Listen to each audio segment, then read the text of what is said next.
I guess I've learned a little bit from prior products where I've spent years building things and then releasing it and realizing that really I was solving a problem that I myself was facing, but not necessarily a lot of other people were resonating with.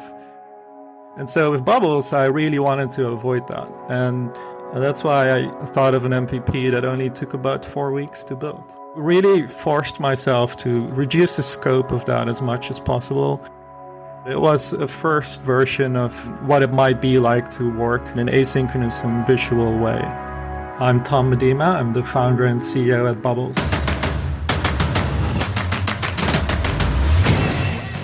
This is Code Story, a podcast bringing you interviews with tech visionaries who share in the critical moments of what it takes to change an industry and build and lead a team that has your back.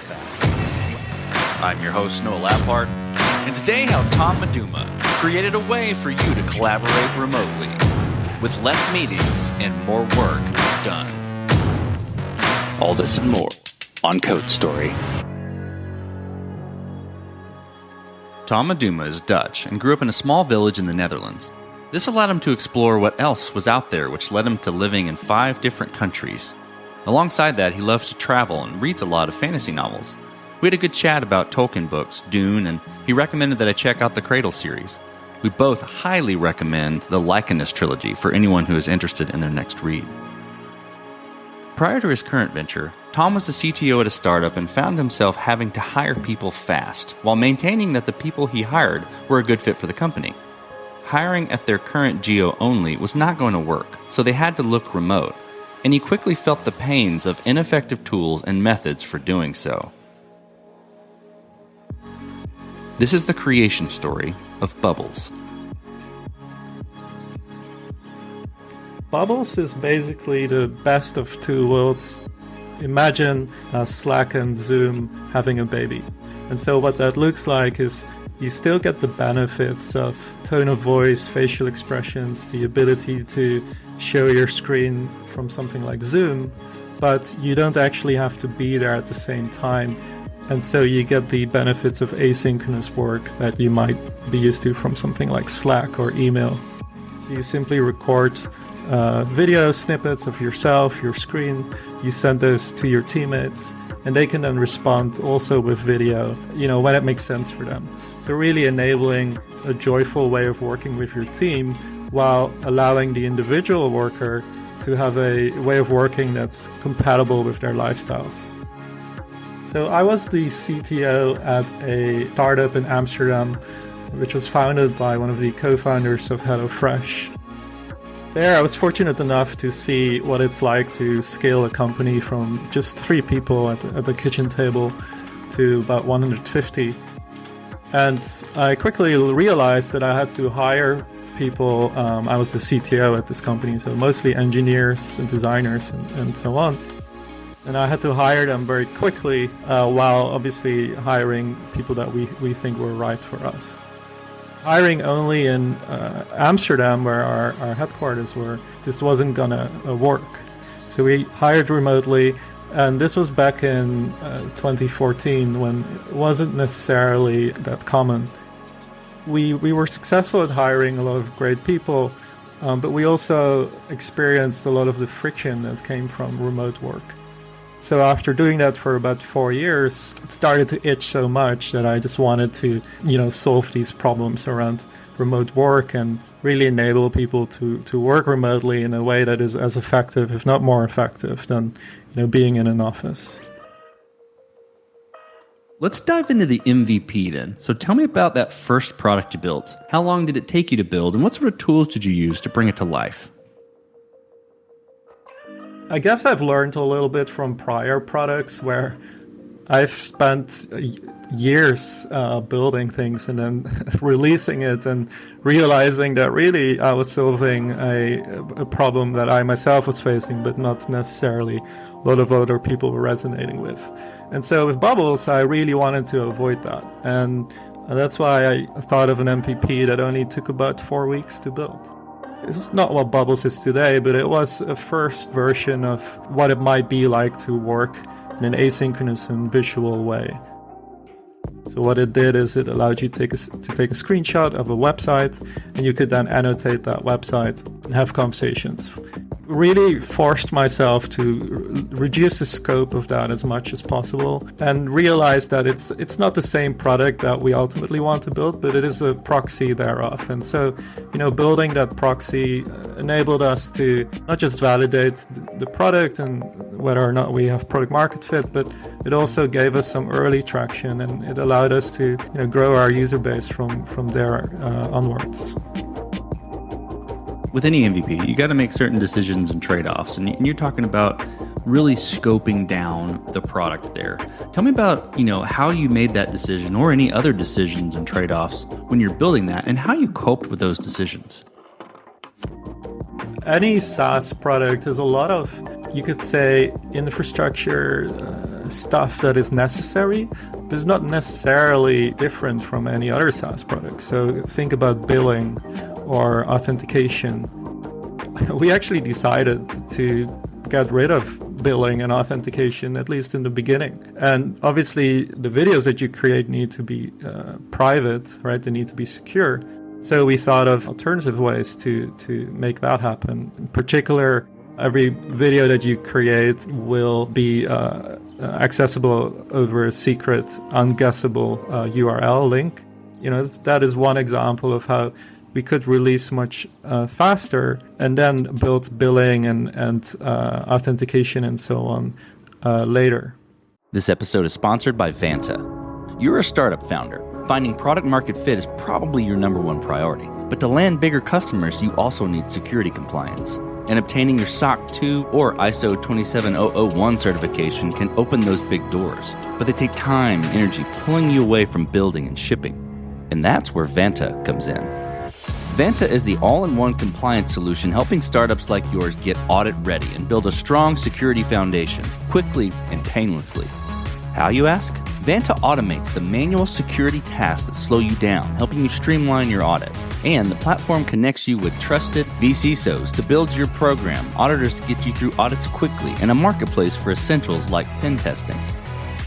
Join over 8,000 companies, including many Y Combinator and Techstars startups who trust Vanta. Simplify compliance and get $1,000 off at vanta.com/codestory. That's VANTA.com/codestory. This episode is sponsored by Kinsta. Between juggling client meetings, managing your website, and keeping up with everyday tasks, who has the time to stress out about website security? Well, with Kinsta, the technical stuff is taken care of, so you can focus on what you do best. Kinsta provides managed hosting for WordPress, offering lightning-fast load times, top-tier security, and unmatched human-only customer support. Whether you're a business owner, web developer, or running a digital agency, Kinsta makes managing your website easy and efficient. Kinsta provides enterprise-grade security, being one of the few hosting providers for WordPress with SOC 2 and other certifications, guaranteeing the highest level of security for your website. Thanks to their unlimited free expert-led migrations, Kinsta ensures a smooth transition for you from other hosting providers. Customers have reported 200% faster load times post-migration to their platform. What I find cool about Kinsta is their fast and reliable customer service and premium features that are included at no extra cost. Ready to experience Kinsta's hosting for yourself? Get your first month free when you sign up at kinsta.com today. That's KINSTA.com.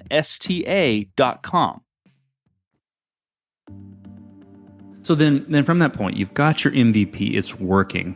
How did you progress the product from there and mature it? And I guess what I'm really interested in there is how you built your roadmap and how you went about deciding, okay, this is the next most important thing to build or to address with Bubbles. It's really hard, to be honest. And even today, having done this for a while now, I'd say it's one of the harder problems in product management. I think there is no easy answer, but I think you would want to take a combination of, on the one hand, what are the problems that you see your users are facing, and on the other hand, what do I envision the world to look like a couple of years down the line? Because if you only take the one extreme and not the other, I think you'll soon face all kinds of issues. So you don't want to be too visionary in that you only build things that people might not necessarily resonate with today, but you also don't just want to, let's say, build features that you currently see a need for. It's because that tends to kind of limit your product, and maybe you would risk being on, let's say, a local maxima rather than a global maxima. Okay, let's switch to team then. So how did you go about building your team? And what did you look for in those people to indicate that they were the winning horses to join you? Every situation is unique. One mistake I made is at Blue Mon, which was the previous company where I was CTO. A lot of the interview processes were around how do we assess technical skills. Now, being a CEO and founder of Bubbles, I had to learn that, we don't just want to hire folks for technical skills and hire for, let's say, scalability, but we want to make sure that we can hire people who are good at working in this highly uncertain environment, where a week later you might be working on something entirely different from what you're working on today. I started to look primarily for attributes like people's drive and motivation, as well as some experience. And that experience was not necessarily about have they programmed in a certain language or something like that, but more about have they experienced what it's like to work at a larger organization and maybe have a desire to make more impact or release products and get user feedback faster. Those, I think, are the right kinds of experiences that make someone really motivated to try something a little bit different, which is an early stage startup with a small team where you sometimes have to work you have to work a lot, but at the same time, you get a lot of fulfillment from that. Tell me about scalability. Did you build this to scale efficiently from day one, or are you fighting this as you grow and gain traction? I wouldn't over-optimize on scalability. I think it's totally fine to do the unscalable, especially at first. And again, like every situation is unique. So at the beginning of your company, you're going to face very different challenges. And so I wouldn't optimize for what your company is going to look like, let's say 2 years from now, just because the problems you're going to be facing today are hard enough to solve. Focus on solving those problems. Particular examples, product market fit, making sure you have people who today have the drive to make difficult decisions and keep going even when things aren't always going as smoothly. As you step out on the balcony and you look across all that you've built, what are you most proud of? We like to say that Bubbles has grown through product-led growth, and it's primarily grown organically. When you use Bubbles, you basically record your screen or you record yourself, and then you share a link with your teammates so they can look at it when it's convenient for them and they can respond. That's great, but at first that was just an idea, it was a theory. The time that really put a big smile on my face was when I went to a local WeWork here in San Francisco, and I met a random person, and I was like explaining Bubbles, but they were like, you can stop right here because I'm a user of this company, this product. Seeing how we've kind of organically grown and how we see people actually deriving value from the product is incredibly fulfilling, and I'd say is one of the more prouder, let's say, moments. Let's flip the script a little bit, Tom. Tell me about a mistake you made and how you and your team responded to it. One big mistake I made and this is kind of interesting, I think, is that when I first moved to San Francisco, I thought I had to hire a team locally in San Francisco, which is kind of contradictory to what I said before, where I was talking about hiring remotely and how that helped us find the best people. That is true, but at the same time, the tools weren't there yet, I think, to work remotely in a way that was as effective as being in the office. And so I thought at first we need to have a founding team that is local in an office in San Francisco. But then I actually learned two things. First, again, like finding that talent locally is really, really difficult. But second, and probably more important, by actually embracing those issues around remote work, we are able to build a much better product because we, dog food bubbles, and we're able to really experience those issues of remote work. And so I'm really glad that, after trying to hire remotely for a couple of months, actually, I stopped doing that and changed to a fully remote team. Okay, so what does the future look like for the product and for your team? On the product side, we're really focused on helping people collaborate when they're not necessarily working, let's say, at the same time. So let's say if you're in different time zones, or if you just have too many meetings on your calendar to schedule more live meetings. Right, and so we're looking at how can we make it really easy for you to have these kinds of meetings asynchronously, but still have the confidence that you would get from something like a Zoom call.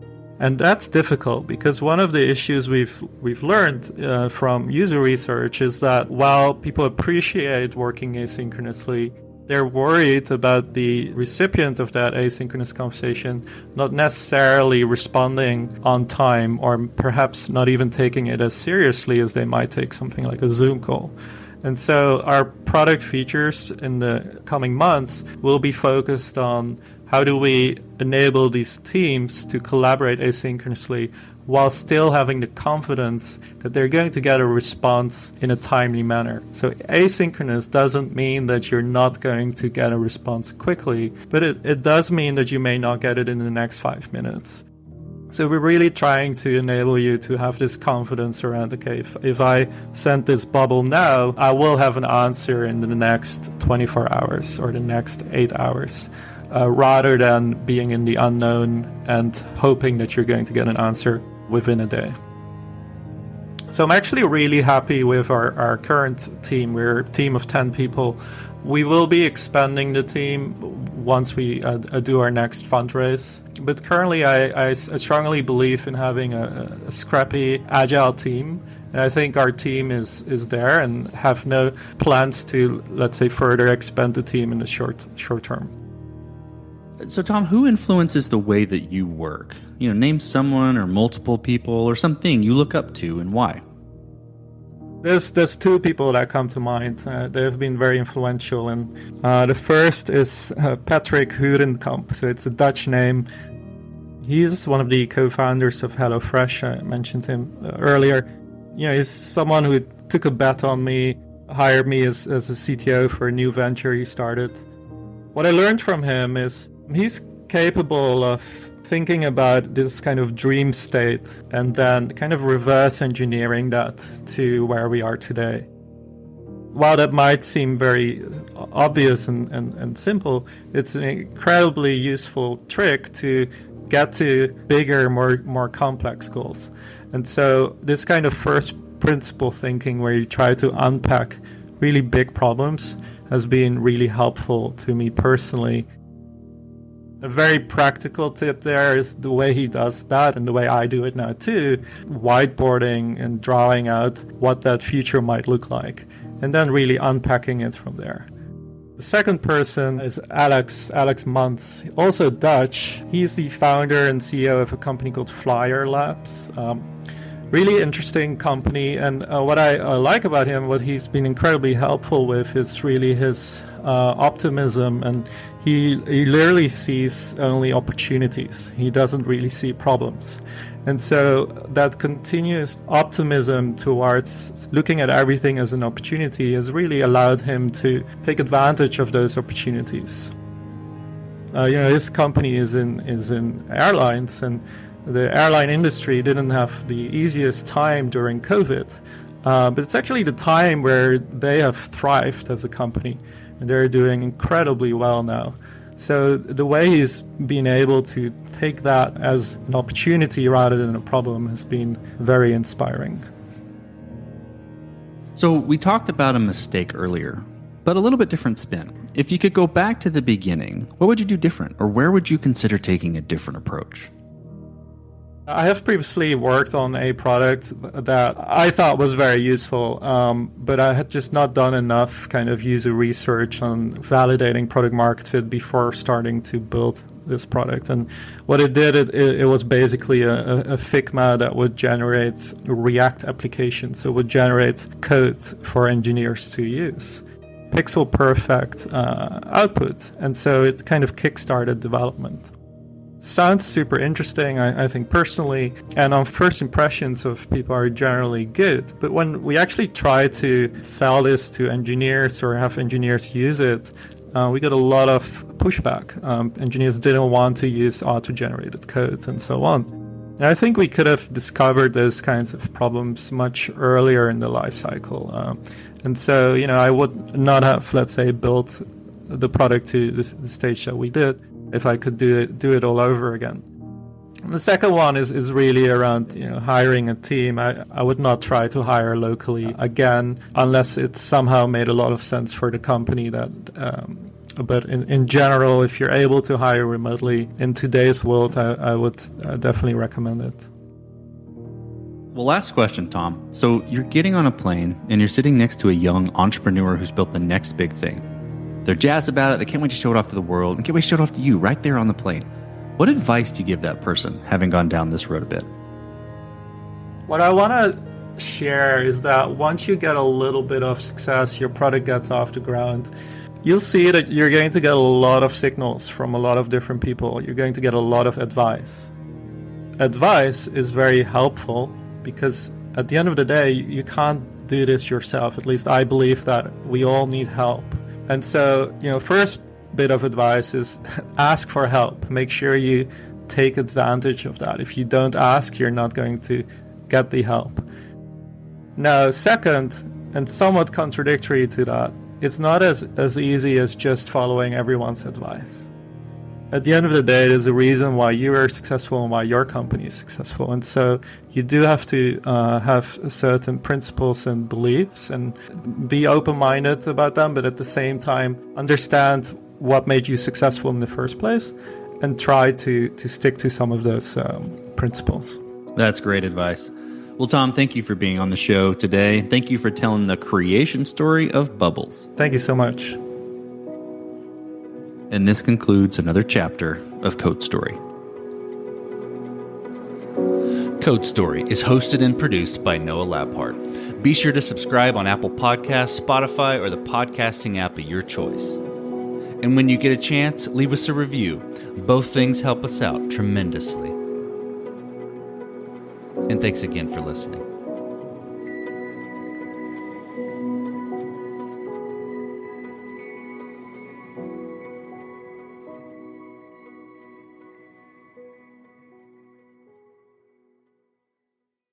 Taxes was waiting around for your taxes to be done, which led to worrying about not getting any money back. Now Taxes is matching with a TurboTax expert who can do your taxes in a day to get you up to $4,000 fast with a refund advance loan. Now this is Taxes. Intuit TurboTax. Get an expert now on TurboTax.com. Expert filing only available with TurboTax Live Full Service. Refund advance has $0 loan fees and 0% APR. Refund advance loans may be issued by First Century Bank, N.A. or Web Bank. Terms apply. Subject to approval. Hey there, Ryan Reynolds here. It's a new year, and you know what that means. No, not the diet. Resolutions. A way for us all to try and do a little bit better than we did last year. And my resolution, unlike big wireless, is to not be a raging and raise the price of wireless on you every chance I get. Give it a try at mintmobile.com/switch. $45 upfront payment required, equivalent to $15 per month. New customers on first 3-month plan only. Taxes and fees extra. Speed slower above 40 gigabytes on unlimited. See mintmobile.com for details.